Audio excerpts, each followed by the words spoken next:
তরুণদের বলতে চাই, যুবকদের বলতে চাই, আর বাতিলের পেছনে ঘুরো না, আর তোমার ওই সব নেতাদের পেছনে ঘুরো না যারা নিজেরাও নামাজ পড়ে না, তোমাকেও নামাজের কথা বলে না।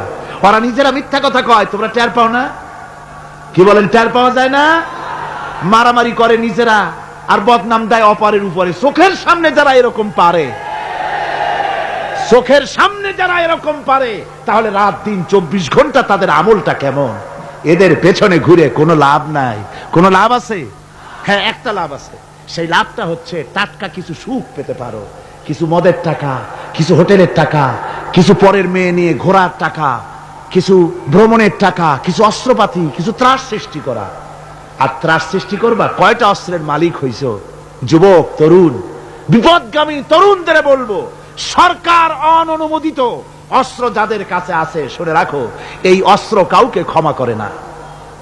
এই অস্ত্র কাউকে ক্ষমা করে না। সাপ পোষার মতো, যে সাপ তুমি দুধ কলা দিয়ে পোষো, ওই সাপ তোমাকে আবার দংশন করবে। ওঝা মরে না মরে না? সাপ খেলা যারা দেখায় তারা মরে কিনা? ওই সাপেই তাকে কাটে। সুতরাং গভর্নমেন্ট অনুমোদিত অস্ত্র তোমার কাছে, পাইপ গান, রিভলভার, স্টেন গান, এলএমজি, আদমজি, কত রকমের অস্ত্রপাতি যুবকদের কাছে। ঘুম নাই, সারা রাত অস্ত্র থাকে কাছে, আর কি কি লাল পানি খাইয়া চোখ দুইটা থাকে এত বড় বড়, দেখলেও ভয় করে। মাথায় ভাল্লুকের মতো চুল। মানুষ মারো তোমরা, মানুষ মারো। আহা, যারে মারলা একটুখানি হিউম্যানিটি, বিবেক দিয়ে চিন্তা করো।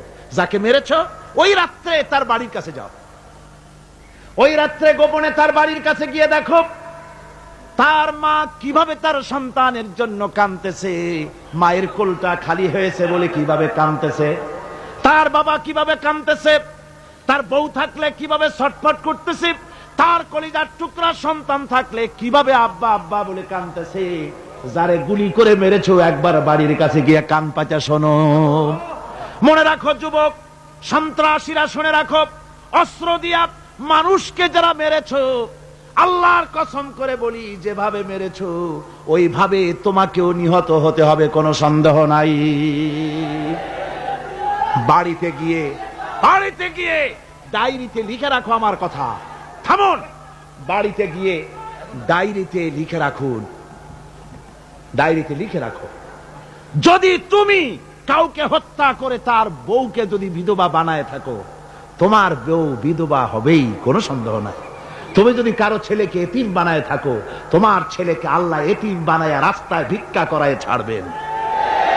তুমি যদি কারো বাপকে মাকে কাঁদায় থাকো, আল্লাহ রাব্বুল আলামিন তোমার মা বাপকে কাঁদাবেন।